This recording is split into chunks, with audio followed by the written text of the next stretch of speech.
What's going on, everybody? Welcome to the channel. My name is Joey, and today we're talking about how to play Star Wars Unlimited as quickly and efficiently as possible so you guys can pick up and just get playing.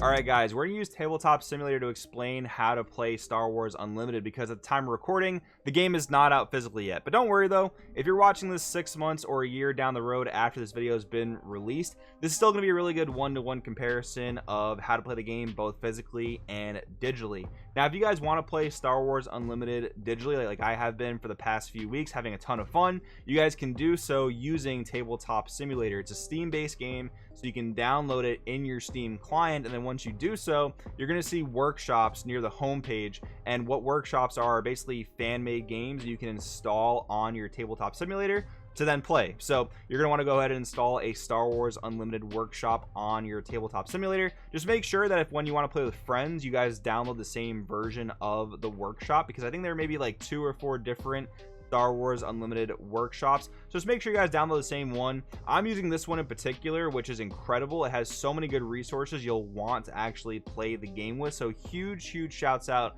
to whoever made this specific workshop for Tabletop Simulator. I want to go over some of those things you'll want to play the game with, because these will also apply IRL. So let's go ahead and zoom in here. We have our tokens. We have both our shield tokens and our experience tokens. Now, these are official art. These will be coming out with the game, but what they basically signify is giving your characters a shield or giving your characters experience, which many effects in this game will do, and you'll want to keep track of those things. These tokens can be a great way to do so, but perhaps a more efficient way to do so is with dice. So I do recommend having a ton of dice for this game. You're gonna need dice to see who goes first or second.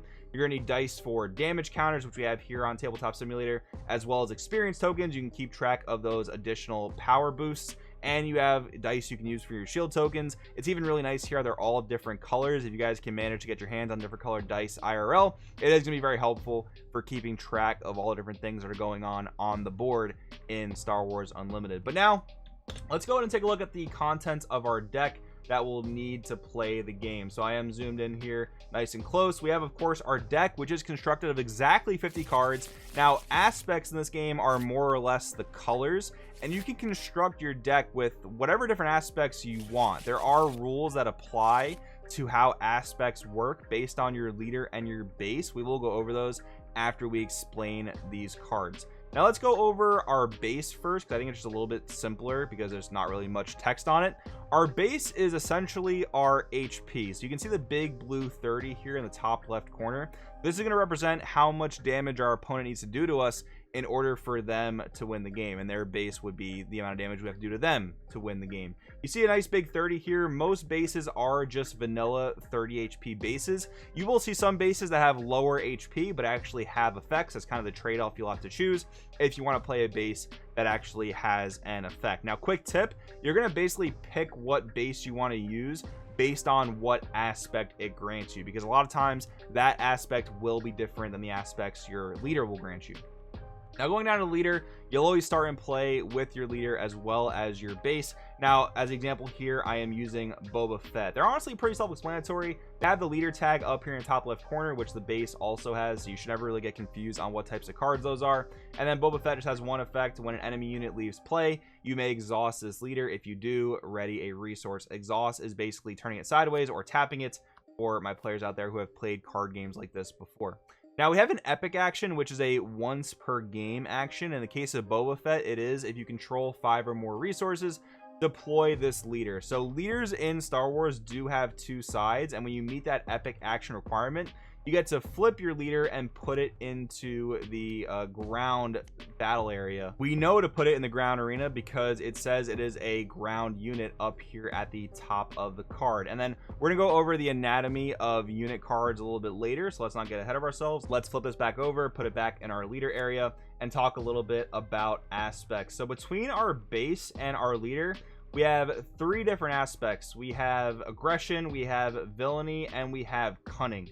So our deck if it consists of those cards, we can pay the regular costs for those cards. If we have a 1 cost card in our hand and it happens to be any of these aspects, we can pay 1 resource to play those cards. However, what's really cool about this game is that you can play cards in your deck that are not on color or don't share an aspect that your leader and or base have, and you can still play those cards in your deck, but for every aspect that card has that your leader and or base are missing, you have to pay 2 additional resources to play that card. So for example, if I wanted to play a command or green card in my deck, I could do that, but because neither my base or my leader has that aspect, I have to pay 2 additional resources to play that card. It's a really cool thing for deck building that you still have the choice to do that. Could be advantageous sometimes, probably won't be a lot of the time, but it is a good decision you'll have to go ahead and make. Now let's go ahead and talk about the different card types in Star Wars Unlimited. There are 3 that you'll play in your main deck, 2 I have here, and 1 I'll pull up when we start talking about it. So here we have units. Now units are either going to be ground or space to tell you which of the 2 battlefields they'll go into. More on that in just a little bit. We have, of course, our resource cost up here, which is the big yellow 2. We have the aspects that this card has. So because we have aggression on our base and villainy on our leader, we're totally fine to play this card for the 2 resources that it costs. This has 2 attack power and 3 HP, so when you attack into things, those values will trade. We'll talk about that a little bit later. And then we have our effect text down here. Now the other card type we have is an event card, and I love that this is done so differently. We have the art for the event cards on the bottom, so it's very easy to tell which cards are which. You won't really be mixing up event cards and unit cards very often in this game. But event cards are one-time usage. You pay their cost, you apply their effect, and they go right to the discard pile. And then there are upgrade cards, which are basically equips. When you activate them, they're going to equip to the unit of your choosing, assuming it's a valid target, and it'll apply whatever effects or stat boost it grants to the card. So with those out of the way, we have our main card types. Let's talk a little bit about these space and ground arenas. So in a game of Star Wars Unlimited, you're pretty much going to have your leader and your base splitting the playmat down the middle, and on the right side you're going to have your ground arena, and on the left side you're going to have your space arena. This is one of the really cool, unique things about Star Wars Unlimited. So remember how I was talking about units before? For example, we have 1st Legion Snowtrooper. This is a ground unit, so when you play this unit, it can only be played into the ground arena. As another example, we have our Star Wing Scout. This is a space unit, which is signified at the top border of the card. When you play this card, it can only be played to your space arena. Now, units from either arena can attack the base and deal damage, but units in each arena can only attack other units in that same arena for the most part, unless you have skills that would tell you otherwise. Generally, for card text, you ignore the rules of the game, but for the regular mechanics of the game, ground units are fighting ground units, space units are fighting space units. However, you will see cards like, for example, Emperor Palpatine that lets you spread damage among your opponent's units when played. That can reach out into space and deal damage to space units, but generally for attacking, it's in the same arena. All right, now that we've talked about the deck construction, how to win the game, the card types, and the different arenas, let's just go through how to play the game in very simple terms. And that's the great thing about picking up this game. It is very simple to learn, but definitely tough to master. So big rewards for skill here, but it is fairly easy to learn. So you're going to roll dice to see who gets to go first, but turns in this game are quite different than you probably have experienced with other card games in the past. You kind of play a shared turn, but what you're really rolling for is the initiative marker here. Now, when you win the dice roll, you're going to get the initiative counter, and that means that in the shared turn, which I'll explain with some actions in a little bit, you're going to be able to go first in those shared turns. Now, let's say we win the dice roll, we get the initiative token. Maybe your opponent wins dice roll, they get the initiative token. That might happen in your games, but for our example here, we have won the initiative counter.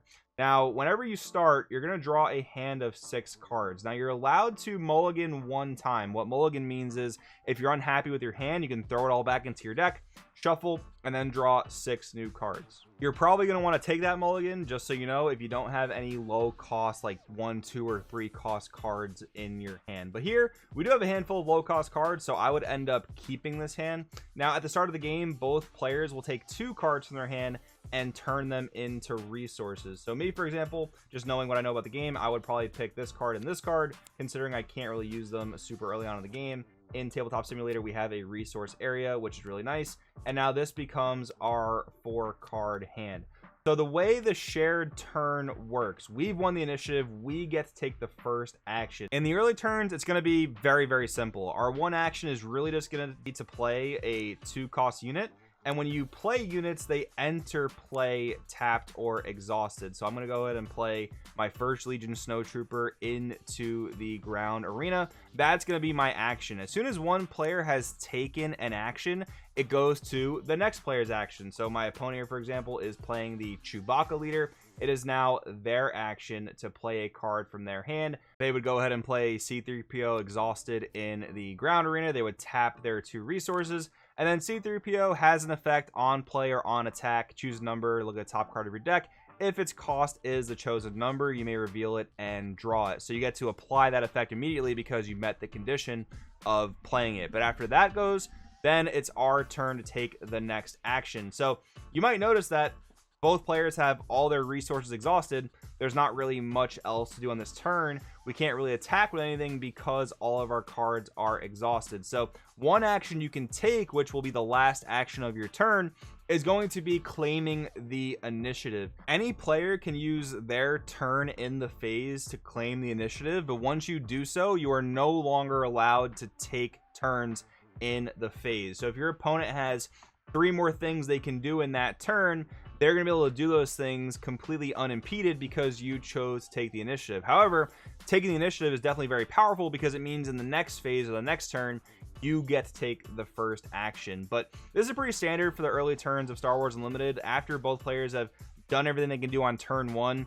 whoever is up next will just take the initiative, and then generally both players will just agree to go into the next turn. So now once the next turn starts, both players ready all their characters, all their resources, their base and their leader if they happen to be exhausted, and then you draw 2 cards, and you can choose to put one of the cards into your resources face down. So that's how you generate resources to make bigger and better plays turn after turn. Now from that last turn example, we took the initiative, so we get the first action this turn. So let's use that action to explain how combat works. So at any point when you have a readied unit, you can declare an attack at your opponent's base or at your opponent's unit that are in the same arena as the attacking unit. So let's say I wanted to attack with my first Legion Snowtrooper and attack into C-3PO. To declare that attack, I would tap my Snowtrooper. I would declare C-3PO as the attack target. Now what happens in this combat? We take the attacker's attack value, which in the case of the Snowtrooper is 2, and we compare that to C-3PO's defensive value, which is 4.